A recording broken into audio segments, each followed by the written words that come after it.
মমতা ব্যানার্জির যা জনপ্রিয়তা পশ্চিমবাংলার যে কোনো সেটা মমতা ব্যানার্জি দাঁড়াবে আসুক, সেখানে পারবে না।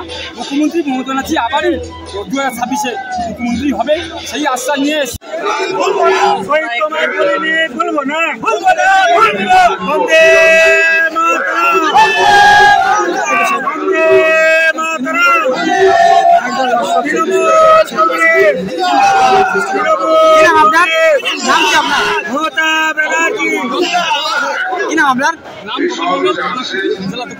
আচ্ছা, আজকে 21শে জুলাই এসছেন, কি বলবেন? এই বার্তাটা দিতে এসছি হিন্দু মুসলিম ভাই ভাই, এটা আমরা জানি, যাতে না বিভেদ হয়, যাতে না ইয়ে হয়, সুস্থভাবে আমাদের পশ্চিমবঙ্গে 2026-এ মুখ্যমন্ত্রী পদ যেন পাবে। পশ্চিমবাংলার বিজেপি যত দাঁত ফোটানো আসুক, এখানে পারবে না। মুখ্যমন্ত্রী মমতা ব্যানার্জি আবারই 2026-এ মুখ্যমন্ত্রী হবে সেই আশ্বাস নিয়ে এসেছি।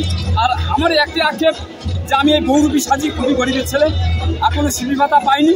যদি কোনো আশ্বাস দেয় আবেদন জানিয়েছি, যদি শিবির ভাতা আমাকে দেয় তাহলে আরও পরবর্তীকালে আরও ভালো সেজে মানুষকে 2026-কে আরও সুন্দরভাবে প্রতিষ্ঠা নিয়ে আসবে সেই কথা। একদমই দর্শক দেখতে পাচ্ছেন যে দৃশ্য,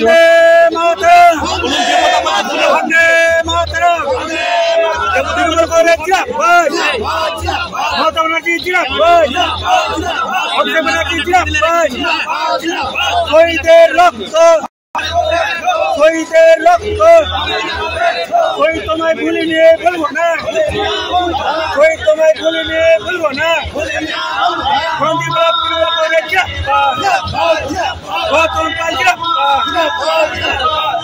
20শে বিধানসভা নির্বাচন, তার আগে এটা শেষ 21শে জুলাই, কি বলবেন? আমাদের তৃণমূল কংগ্রেসের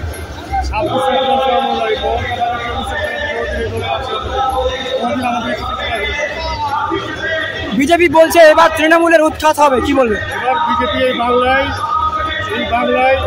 শূন্য হবে, শূন্য। বিজেপির কোনো খাতায় খুলতে পারবে না এই বাংলায়। শুভেন্দু অধিকারী বলছে মমতাকে প্রাক্তন করবে। হবে না, অসম্ভব। মমতা ব্যানার্জির যা জনপ্রিয়তা পশ্চিমবাংলার যে কোনো সেটা মমতা ব্যানার্জি দাঁড়াবে সে সিটে মমতা। আপনার নাম পরিচয় দাদা? আল্লাহর হক বিপ্লব, মুর্শিদাবাদ জেলা পরিষদ সদস্য।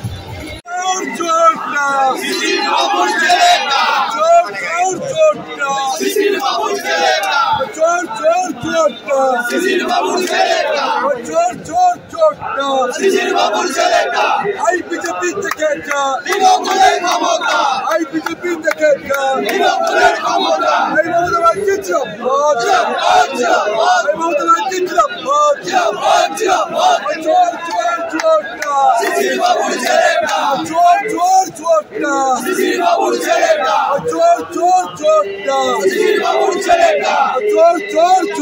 কোথা থেকে এসছেন দাদা? কোন জায়গা থেকে? মালদার ইংলিশ বাজার পৌরসভা থেকে। সামনে 26শে বিধানসভা নির্বাচন, তার আগে আজকে হাই ভোল্টেজ সভা, কি বলবেন? দেখুন, মমতা ব্যানার্জির এই 2025 সালের শেষ 21শে জুলাই আমাদের বিধানসভা, 26শে বিধানসভা, এইখান থেকে মমতা বন্দ্যোপাধ্যায় যে আমাদের দলের যা বার্তা দিবে, আমাদের দলীয় কর্মীরা, দলীয় নেতৃত্বরা সেই নির্দেশকে পালন করে প্রত্যেকটা ব্লকে ব্লকে, অঞ্চলে অঞ্চলে এবং গ্রামের বুথে বুথে সেই নির্দেশ পালন করবে এবং কর্মসূচিগুলো গ্রহণ করবে। মমতা বন্দ্যোপাধ্যায় আমাদের আজকের দিনে এই 21শে জুলাই আমাদের 26শে বিধানসভা কীভাবে পরিচালিত হবে, নির্ধারিত হবে, আজকে আমাদের দিক নির্দেশ করবে। সেই দিক নির্দেশ করার জন্য আমরা জেলা থেকে আমরা ছুটে এসেছি কলকাতায়। শুভেন্দু অধিকারী বলছে মমতাকে প্রাক্তন করবেন। শুভেন্দু অধিকারী লোডশেডিংয়ে জিতা এমএলএ, তার কথাই যদি মমতা বন্দ্যোপাধ্যায় প্রাক্তন হয়, তার পশ্চিমবাংলায় 2026-এর বিধানসভায় শুভেন্দু অধিকারী চিন্তা করা উচিত কটা সিট পাবে, সেটা নিয়ে আলোচনা করুক, বরং তার পক্ষে ভালো হবে। আমার মনে হয় উনি এখন উন্মাদ পাগল হয়ে গেছে, ওনাকে চেয়ারে বসার জন্য যা যা করতে হয় উনি করছেন। উন্মাদ পাগল, ওনাকে পাগলা কাউকে দেখা বলেন, আমাদের রাজ্যটা বেঁচে যাবে। নাম পরিচয় আপনার? সৌভিক মণ্ডল, মালদা জেলা তৃণমূল কংগ্রেসের। সুন্দরবন আমাদের লোকসভা সুব্রত মণ্ডলকে পুনরায় চাই বিপুল ভোটে। আচ্ছা, আজকে 21শে জুলাই, একটু পরেই মুখ্যমন্ত্রী মমতা বন্দ্যোপাধ্যায় বক্তব্য রাখবেন, কি বলবেন? 21শে জুলাই একটু পরে মুখ্যমন্ত্রী মাননীয় মমতা ব্যানার্জি ভাষণ দেবেন, তার জন্য আমরা এখানে এসেছি।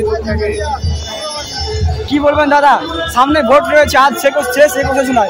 আমরা 26শে আমাদের লোকসভা থেকে মাননীয় সুব্রত মণ্ডলকে আবার আমরা পুনরায় বিপুল ভোটে জয়ী করতে চাই। আমরা দেখাতে চাই যে এই সাম্প্রদায়িক বিজেপি যে শুভেন্দুর যে আজকের যে আমাদের যে লোকজন আছে এইটা আমরা দেখাতে চাই। আমরা আগামী দিনে লোকসভা থেকে সুব্রত মণ্ডলকে বিপুল ভোটে জয়ী করতে চাই। পাশাপাশি যারা রয়েছেন কোথা থেকে এসছেন দাদা? আমি উত্তর দিনাজপুর ফরন্দি ব্লক থেকে আছি। আচ্ছা, কি বলবেন আজ 21শে জুলাই একটু পরেই মুখ্যমন্ত্রী মমতা বন্দ্যোপাধ্যায় বক্তব্য রাখবে, এখানে এসে আমি গর্বিত আপ্লুত। এই আমাদের উত্তরবঙ্গ এসে এই যে ঐতিহাসিক এটা জনসভা হয় ওই শহীদ স্মরণে, এটা আমাদের কাছে আবেগ। পরবর্তী আমার দিদির কাছে একটাই অনুরোধ, যিনি আমাদের পশ্চিমবঙ্গের শান্ত সম্প্রীতি বজায় রেখেছেন, তাই এইরকম আমাদের জননেত্রী দরকার। 2026-এ আমরা পুনরায় চতুর্থবারের মুখ্যমন্ত্রী দেখতে চাই, এই আশা রাখছি। একদমই দর্শক দেখতে পাচ্ছেন আমরা চতুর্দিকে প্রচুর হাজারো হাজারো তৃণমূল কংগ্রেসের কর্মী সমর্থকদের ভিড় জমেছে এই প্রাঙ্গণে। আপনাদেরকে আমরা সরাসরি সে দৃশ্য তুলে ধরছি, দেখতে পাচ্ছেন।